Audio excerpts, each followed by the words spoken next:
오늘 하나님 우리에게 주신 말씀은 이사야서 40장 27절에서 31절까지의 말씀입니다. 구약 성경 이사야서 40장 27절에서 31절까지의 말씀입니다. 봉독합니다. 야곱아 어찌하여 내가 말하며 이스라엘아 내가 이르기를 내 길은 여호와께 숨겨졌으며 내 송사는 하나님에게서 벗어난다 하느냐. 너는 알지 못하였느냐 듣지 못하였느냐.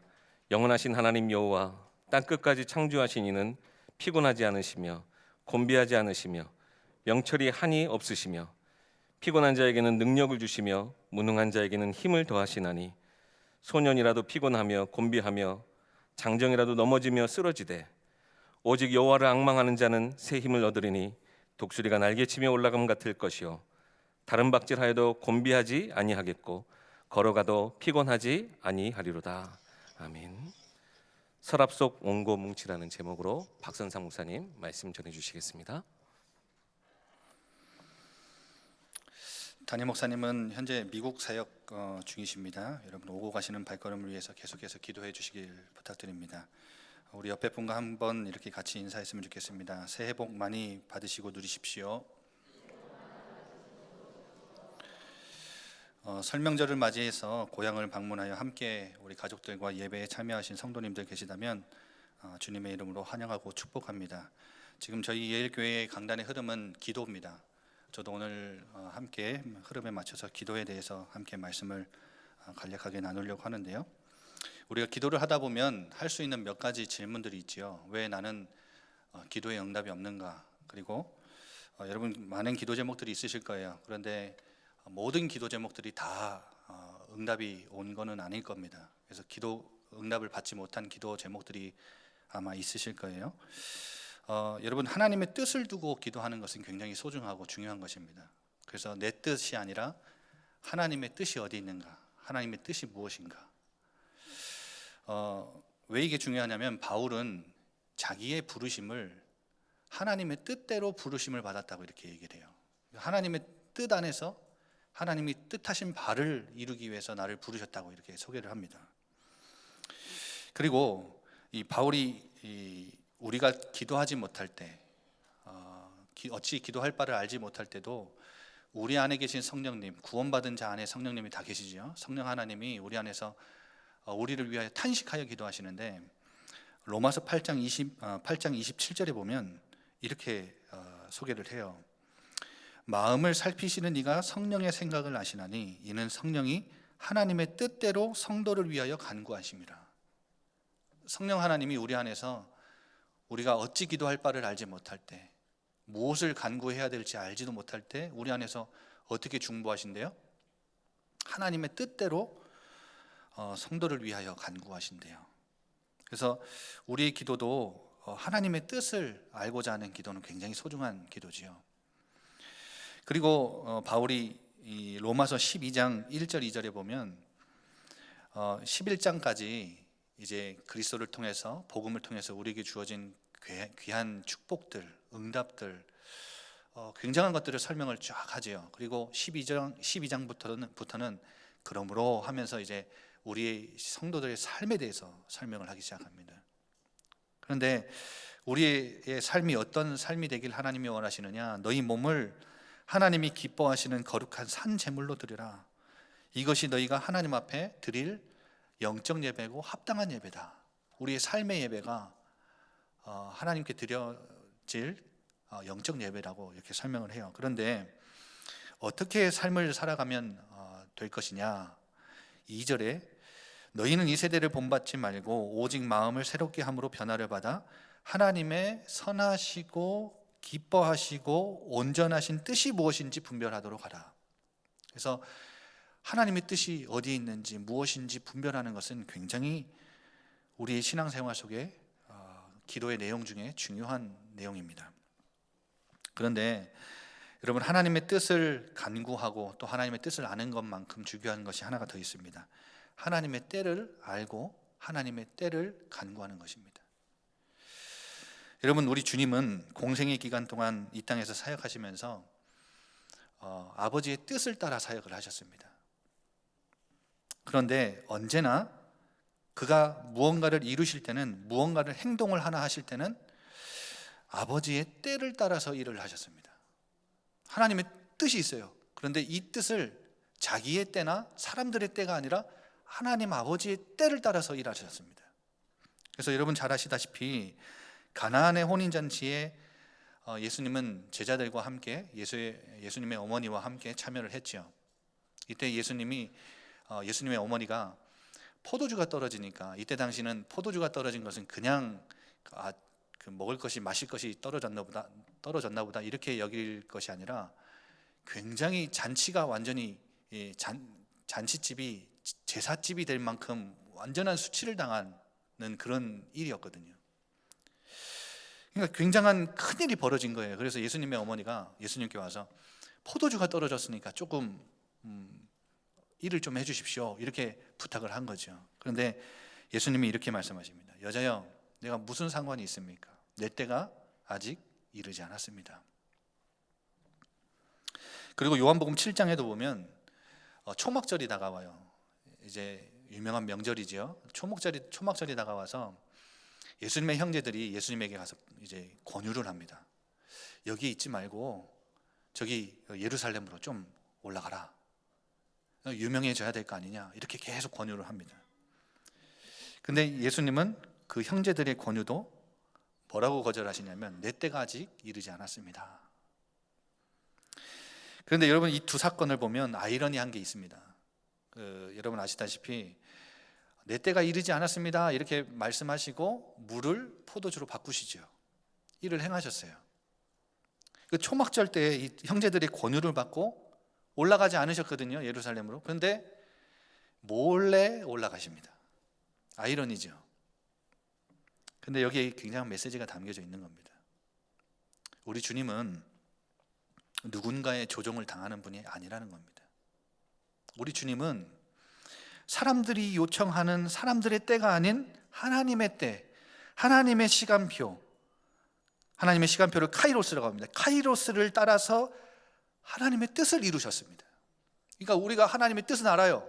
그런데 하나님의 뜻을 간구도 해요. 그런데 여러분, 뭘 놓치면 안 돼요? 하나님의 때를 놓쳐서는 안 되는 겁니다. 그러니까 뜻을 간구하는데 응답이 없다, 그렇게 여기는 것도 어찌 보면 내가 원하는 때에 뭔가 나타나기를 원하는, 그게 응답이라고 생각하니까 응답이 없다 이렇게 생각하고 있는 것일 수도 있겠죠. 여러분, 우리가 마주한 이 코로나 팬데믹 상황을 두고 계속해서 기도해야 됩니다. 여러분, 익숙해지시면 안 됩니다. 지금 오미크론 또 이 광주 전남 지역에 어마어마하게 지금 또 이제 일어나고 있잖아요. 계속해서 기도해야 됩니다. 그런데 분명한 것은 이 코로나 팬데믹 상황에서 우리를 건져주시고 이 재앙 만난 시대를 하나님이 구원하시는 것이 하나님의 뜻입니다.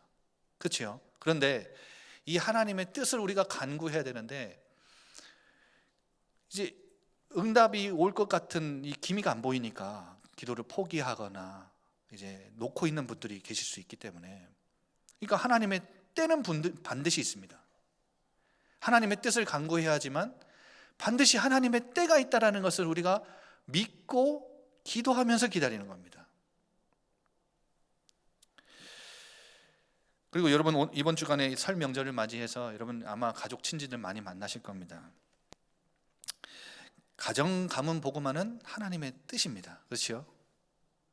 여러분, 불신자 남편, 불신자 부모님, 친척들을 두고 아마 계속 기도하실 겁니다. 그런데 그건 하나님의 뜻이 맞아요. 계속 기도해야 돼요. 그런데 언제에 따라서요? 내가 원하는 때가 아니라 하나님의 때에 이루어질 겁니다. 그래서 계속 기도해야 되는 거예요. 근데 이 때를 놓치고 내가 원하는 때에 막 응답이라고 막 이렇게 요구를 하면 기도하다가 낙심하고 포기하고 또 응답이 없다고 크게 실망하거나 그렇게 되는 경우가 발생합니다. 그래서 여러분, 하나님의 뜻을 우리가 모른다기보다 하나님의 때를 몰라서 기도를 포기하는 경우가 많다는 거죠. 오늘 본문의 이스라엘 민족이 딱 그런 상황입니다. 이스라엘 민족이 지금 계속 탄식하고 있어요.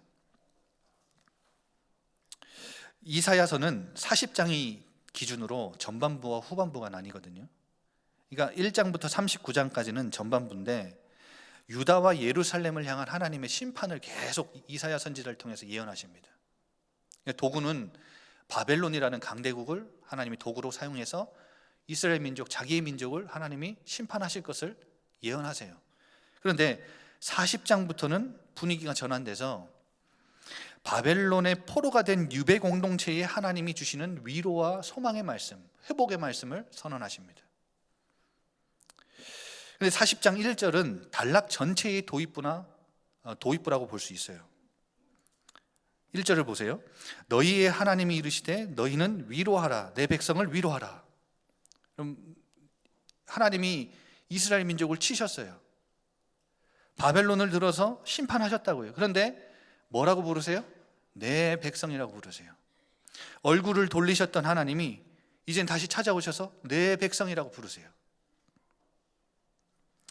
심판의 시대는 끝났고 하나님의 위로의 시대가 시작됐음을 선언하고 계시는 거예요.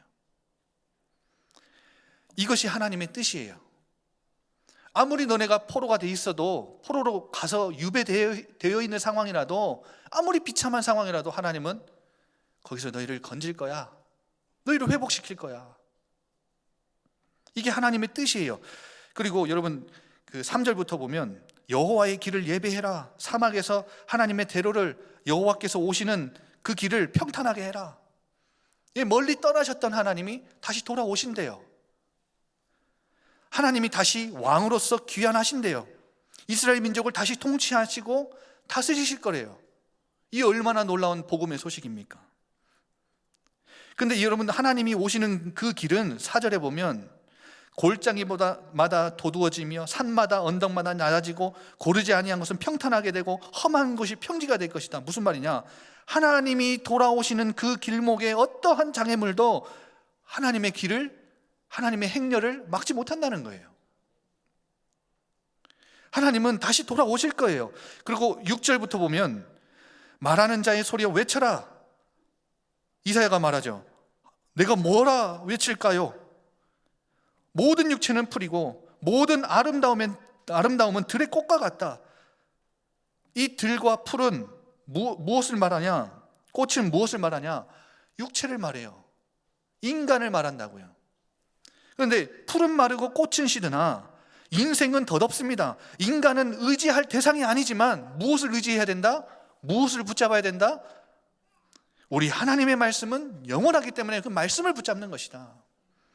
이렇게 하나님이 구원의 뜻을 선포하시면서 하나님 말씀을 붙잡아라, 이렇게 선언을 하시지요. 여러분, 이때 당시 이스라엘 민족의 분위기는 어떠했는지 아시지요? 예루살렘 성은 완전히 폐허가 됐어요. 성전은 완전히 불에 타 없어졌고 무너졌다고요. 성전 안에 있던 기구는 다 뺏겼어요. 비참하죠. 그리고 여러분, 마지막 왕 시드기야는 자기가 두 눈이 성할 때는 마지막으로 본 장면이 뭐지요? 자신의 아들들이 살해를 당했어요.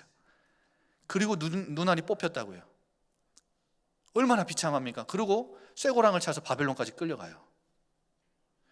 그런데 여러분, 이 이야기는 단순히 우리 개념에서 건물 하나가 불탔나 보다, 왕이, 지도자가 한 명이 지금 잡혀갔나 보다, 이런 의미가 아니에요. 더 큰 의미가 있어요. 어떤 의미냐? 여러분, 예루살렘과 성전은 이스라엘 민족에게 절대 무너지지 않을 하나님, 천지를 창조주 하나님이 우리와 함께 임재하시고 동행하시고 함께 하시는, 그리고 우리를 보호하시는 완전한 보호막이고 신학이에요. 신학. 여러분, 지금 예루살렘이 무너졌고 성전이 무너졌다는 건 신학이 무너진 거예요. 여러분, 신학이 무너지면 얼마나 무서운지 아세요? 우리가 구원받았다는 게 변치 않는다. 여러분, 이 신학이 우리를 얼마나 든든하게 해줍니까? 그런데 여러분, 만약에 여러분 잘못 하나 하면 당신 구원 못 받을 수 있어? 그 신학이 여러분 누군가 나타나서 뒤흔들면 얼마나 우리 무서운 이야기예요. 이스라엘 민족에게는 예루살렘은 절대 망하지 않는 도성이고 성전은 거룩하신 하나님이 임재해 계신 곳이에요. 절대 무너지지 않고 다윗의 왕조는 영원히 우리를 통치하고 다스릴 왕조였어요. 그런데 다윗 왕의 후손인 시드기야는 두 눈이 뽑혀서 잡혀갔네. 다 무너졌네. 그리고 여러분, 이때는 고대근동에서 전쟁의 패배가 주는 의미가 있어요. 이때 당시 나라와 나라의 싸움은 그냥 전쟁을 하는 의미가 아니라 그 나라의 신과 상대 나라의 신이 싸우는 신의 싸움이에요. 신의 전쟁이라고요. 그러면 이스라엘 민족이 졌어요. 누구에게요? 바벨론에게. 그러면 누가 여호와 하나님이 누구한테 진 거예요 지금? 바벨론의 신한테, 천지를 창조하신 창조주 하나님이 지금 진 거예요. 패배했다고요. 그러니까 이스라엘 민족에게는 그 저변에 깔린 분위기는 어떤 분위기겠어요? 와, 이스라엘의 하나님 여호와 능력이 무능력하신 분 아닌가? 하나님의 능력에 대해서 의구심을 품은 자들이 많이 일어났을 뿐만 아니라 하나님이 당장에 나타나서 우리의 기도에 응답하지 않으시고 당장에 우리를 구원하지 않으셔요. 당장에 우리를 보호하시지도 않았고 침묵으로 무관하시는데 하나님의 능력에 대해서 회의를 갖는 사람들이 너무 많이 일어난 거예요. 그래서 오늘 본문에 보세요. 27절에 야곱아 어찌하여 내가 말하며 이스라엘아 내가 이르기를, 이들이 계속 말하고 속으로 지금 생각하는 저변에 깔린 이 분위기가 뭐냐면 내 길은 여호와께 숨겨졌다. 공경에 빠진 우리들을 하나님이 돌보지 않는다고, 어떤 형편에 처했는지도 하나님은 관심이 없으시다고, 내 길은, 내 삶은 하나님 지켜보지도 않으신다고, 내 사정에는 관심을 두지도 않는다고, 내 송사를 돌보지도 않는다고 지금 탄식하고 원망하고 불평하고 있는 거예요. 여러분, 그런데 하나님은 분명히 이사야 선지자를 통해서 이런 분위기에 휩싸여 있는 이스라엘 민족에게 하나님의 뜻을 알려주십니다. 여러분, 말씀을 들을 이유가 거기 있는 거예요. 우리 인생의 하나님의 뜻을, 우리 인생을 향한 하나님의 뜻을 하나님 말씀으로 알려주세요. 지금도 선포하고 계세요. 40장 9절에서 11절 보세요. 아름다운 소식을 시온에 전하는 자여, 너는 높은 산에 오르라. 아름다운 소식, 이 복음을 예루살렘에 전해라. 힘써 높여라. 두려워하지 말고 소리를 높여라. 하나님을 보라고 외쳐라. 그러면서 10절에 뭐라고 해요? 주 여호와께서 장차 강한 자로 다시 임하실 것이다. 강한 팔로 다스리실 것이다. 그의 팔에는 상급이 있고 보응이 있다. 그가 목자같이 양떼를 지킬 것이고 먹일 것이고 어린 양을 팔로 모아 품에 안으시며 젖먹이는 암컷들을 온순히 인도하실 것이다.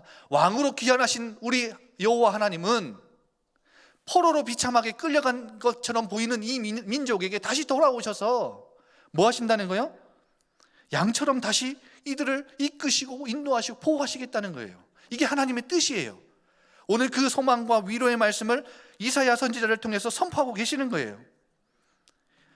예레미야서 25장 11절에 보면 그때도 알려주세요. 모든 땅은 폐허가 되어 놀랄 것인데 이 민족, 이스라엘 민족은 70년 동안 바벨론의 왕을 섬길 것이다. 29장, 예레미야서 29장 10절에도 때를 알려주세요. 뭐라고 하시냐? 너희가 바벨론에 70년이 차면, 바벨론에 가서 70년이 차면 내가 너희를 돌보고 나의 선한 말을 너희에게 성취하여 다시 이곳으로 돌아오게 할 것이다. 때를 하나님이 알려주셨어요. 하나님은 하나님의 뜻을 이루실 때를 딱 두고 계신다고요. 그때가 성취됐음을 역대하 36장 21절은 이렇게 얘기합니다.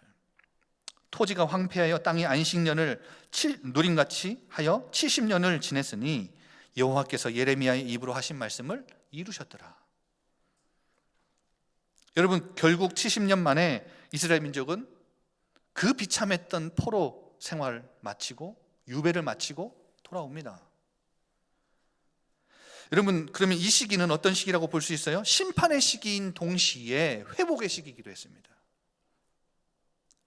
회복의 때를 두고 하나님은 70년을, 회복의 뜻을 두고 이 70년이라는 시기를 하나님은 바벨론에 두신 겁니다.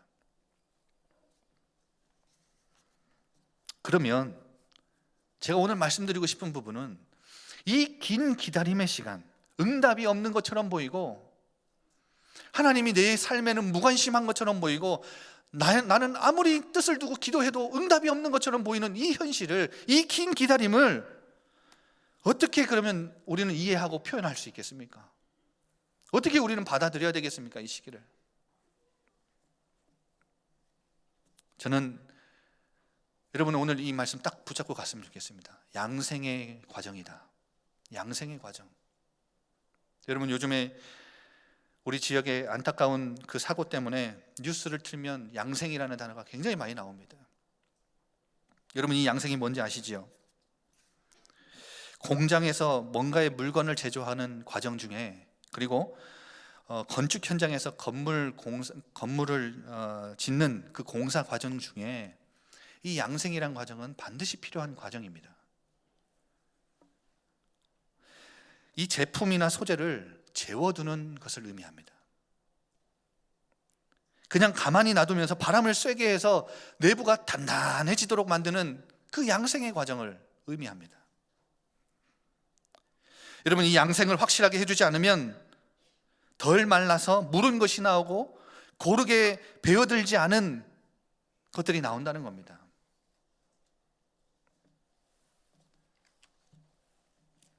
여러분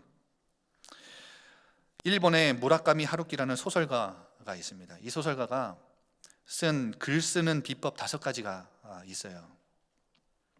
이 무라카미 하루키는 초고를 완성을 한답니다. 소설을 쓰면 초고를 딱 완성해 둔대요. 이 초고가 완성되면 이제는 또 이제 흥미로운 또 다른 승부가 시작된다고 합니다. 어떤 승부냐? 고쳐 쓰기를 한다고 합니다. 큰 그림과 일관성을 맞추는 1차 수정을 한 다음에 일주일을 쉬고 묘사와 대화를 수정하는 2차 수정을 한다고 합니다. 그리고 한 7일 정도, 한 5일 정도 더 쉬고요, 전개의 흐름을 조이고 푸는 3차 수정을 한다고 합니다. 딱 이렇게 3차까지 수정하고 이제 한 달 넘게 이 원고 뭉치를 서랍 속에 탁 깊숙이 탁 넣어놓고 잊어버리거나 아니면 잊으려고 노력을 굉장히 무던히도 한다고 합니다. 그래서 일부러 여행을 갔다 오거나 아니면 번역일을 굉장히 많이 쌓아놓고 다른 일을 몰두를 한다고 하죠. 생각나지 않게. 그래서 그는 이렇게 말합니다. 일하는 시간도 중요하지만 아무것도 하지 않는 시간도 그 시간과 못지않게 중요하다. 양생의 원리를 따라서 그렇게 아무것도 하지 않는 시간이 중요하다고 말을 하는 겁니다. 그러면 이렇게 한 차례 긴 휴식을 갖는 이유가 그에게 있다고 합니다. 여행을 갔다 오거나 다른 일에 몰두했다가 이 서랍 속에 깊숙이 넣어뒀던 이 원고 뭉치를 다 꺼내서 그 일을 읽기 시작하면 앞에 3차례나 원고를 수정했던 이 원고에서 전에 보이지 않았던 결점이 굉장히 뚜렷하게 보인다고 합니다. 굉장히 명료하게 보인대요. 진득하게 이렇게 채운 작품은 예전에 초고를 쓰고 수정을 할 때와는 완전히 다른 느낌으로 다가와서 그때부터 다시 본격적인 고쳐쓰기를 하고 나면 위대한 걸작품이 나온다고 합니다. 그런데 여러분, 서랍에 갇힌 원고의 입장은 어떻습니까? 아무런 기약이 없이 계속 기다리는 거예요. 주인이 자신을 잃어버린 듯한 느낌을 받을 것이고 마치 버려진 듯한 느낌을 받을 수도 있어요. 오늘 이스라엘 민족과 같이 하나님은 이스라엘 민족의 그 잘못을 심판하셨지만, 바벨론의 포로로 유배시켜 놨지만 하나님은 진득하니 기다리고 계시는 거예요. 그 70년의 회복의 때, 위로의 때 다시 돌아오셔서 통치하실 그 때를 두고 하나님은 그 뜻을 이루실 때를 두고 기다리고 계시는 거예요. 여러분 인생에 기도 응답이 없다고요? 여러분 하나님이 관심이 없어서 침묵하신다고요? 아니면 능력이 없어서 여러분에게 응답 주시지 못하거나 구원하시지 못한다고요? 여러분을 버리셨거나 잊으셨다고요? 아니에요. 고통과 고난 속에서 응답이 보이지 않습니까? 양생의 과정입니다. 단단히 굳어지도록 이스라엘 민족으로 하여금 다시는 하나님으로부터 돌아서지 않도록 다시는 하나님으로부터 멀어지지 않도록, 하나님과의 관계가 더 친밀해지도록, 끈끈해지도록 하나님은 이스라엘 민족을 70년 동안 바벨론의 포로가 되게 유배시키셔서 양생을 하고 계신 겁니다. 여러분, 아까 말씀드린 대로 바벨론 신에게 졌다는 것은 하나님의 패배를 의미합니다. 여러분, 그런 오명을 하나님이 쓸 만큼 이스라엘 민족을 회복시키기 원하시는 이 간절한 하나님의 뜨거운 마음이 그 안에 담겨져 있습니다. 자신의 이름이 땅에 떨어지는 수치의 모욕을 당하면서까지 내 민족을 돌이켜야 되겠다는 겁니다. 이대로 둬서는 안 되겠다는 겁니다. 여러분, 기도 응답이 없는 것이 아닙니다. 필요한 기다림입니다. 여러분, 지금 여러분의 기다림은 응답이 없는 게 아니라, 하나님 일 안 하시는 게 아니라, 졸고 계시는 게 아니라, 여러분 능력이 없어서 가만 계신 게 아니라 양생하고 계시는 겁니다. 필요한 기다림입니다. 그런데 여러분, 가만히 있어야 되겠습니까? 가만히 기다리는 것이 아니라, 저는 어제 이 말씀 준비하면서 28절에 이 말씀을 결론적으로 여러분에게, 우리 예일의 식구들이 이 말씀을 붙잡고 양생의 기간을 버텨내고 견뎌낼 수 있도록 해야 되겠다, 이 마음을 하나님이 주시더라고요. 28절에 너는 알지 못하였느냐, 듣지 못하였느냐. 여러분, 하나님을 알아야 됩니다. 하나님을 알면 이 긴 기다림의 시간, 고통스러운 70년의 포로 유배기 생활을 이겨낼 수 있는 겁니다. 하나님이 응답을 언제 주실까, 그걸 기다리는 기도, 그것도 중요하지만 그 기간 속에 하나님이 진짜 원하시는 것은 하나님 자신이 어떤 분이신지를 우리가 깊이 알아가길 원하시는 겁니다. 단단히 굳어지도록, 신앙이 성장하도록, 영적으로 성장해 나가도록. 그래서 여러분, 12절부터 26절까지 보면요, 이 하나님이 어떤 분이신지를 선포하지 않습니까? 12절에 무한 능력을 지니신 창조주 여호와심을 선포합니다. 그리고 13절, 14절에 홀로 지혜로우신 분임을 선포하십니다. 그리고 15절부터 17절까지 창조주와 민족들 사이에는 무한한 간격이 있어서 하나님보다 우월한 것이 없고 하나님과 동등되다고 주장할 수 있는 신이 이 땅에는 없음을 하나님은 선언하십니다. 그리고 18절부터 20절 보면 우상과의 비교를 거부하시지요.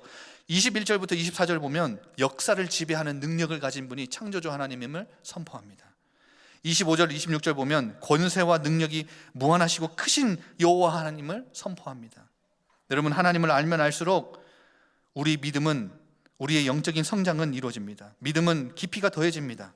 그에 따라서 인내도 견고해지는 겁니다. 여러분, 바울은 이렇게 고백하지요. 빌립보서 3장 8절에 내게 유익하던 것을, 모든 것을 다 해로 여긴다, 다 무가치하게 여긴다. 왜냐? 그리스도 예수를 아는 지식이 가장 고상하기 때문이다. 여러분, 크리스찬들에게, 우리에게 가장 귀한 것이 있다면 하나님을 알아가는 것입니다. 그러면 하나님을 어떻게 알아갈 수 있습니까? 말씀을, 성경을 통해 알아갈 수 있습니다. 다음 주 주일부터 창세기를 우리가 함께 모든 예리 식구들이 같이 성경 읽기를 시작합니다. 여러분, 기대하십시오. 창세기부터 성경, 구약 성경을 우리가 읽어가는 1년 동안 그 안에서 우리 예일의 식구들이 이 양생의 기간 동안 하나님이 어떤 분이신지를 깊이 알아가는 귀한 축복을 하나님이 예비해 두시고 이 일을 시작하고 계십니다. 여러분, 하나님을 더 잘 알고자 하는 갈망과 뜨거운 열정을 가지고 성경을 펴시면서 하루에 3장, 4장씩 읽어가시기 바랍니다. 혹시 우리 가족들이 같이, 우리 아이들하고 같이 할 수 있으면 하루에 3장, 4장밖에 안 되니까 여러분, 가족들이 한 절씩 돌아가면서 앉아가지고 읽어도 3장, 4장 금방 있습니다. 여러분, 그리고 너는 듣지 못하였느냐? 말씀을 들어야 된다는 거죠. 아까 앞에 말씀드렸지만 하나님의 말씀은 영원합니다. 그래서 우리가 의지하고 우리가 붙잡아야 될 것은 사람이 아니라 말씀입니다. 그래서 여러분, 말씀을 들음으로 인해서 우리 안에 믿음이 생겨나죠. 믿음은 성장하죠.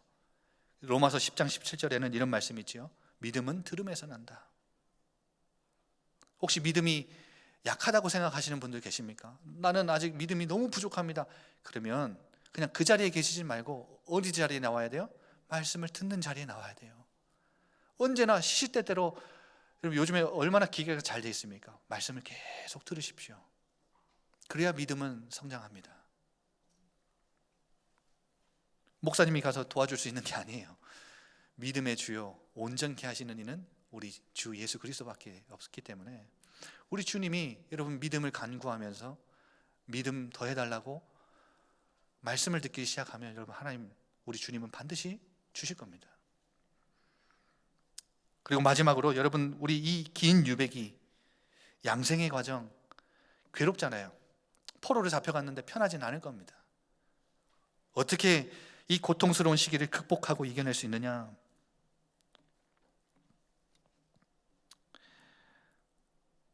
소년이라도 피곤하며 곤비하며 장정이라도 넘어지며 쓰러지되 자기 능력을 의존하는 자들, 자기 힘을 의지하는 자들은 곧 이렇게 한계를 깨닫고 좌절하게 될 것이라는 말입니다. 그런데 오직 여호와를 앙망하는 자는 새 힘을 얻을 것이다. 독수리가 날개치며 올라간 같은 새 힘을 얻을 것이다. 여러분 하나님 창조주 하나님만을 바라보고 의지하는 이 앙망하는 것 자체가 바로 기도입니다. 기도를 쉬지 마십시오. 여러분 능력의 근원은 물리적인 영역이 아니라 어떤 영역이라는 거예요? 영적인 영역이라는 거예요.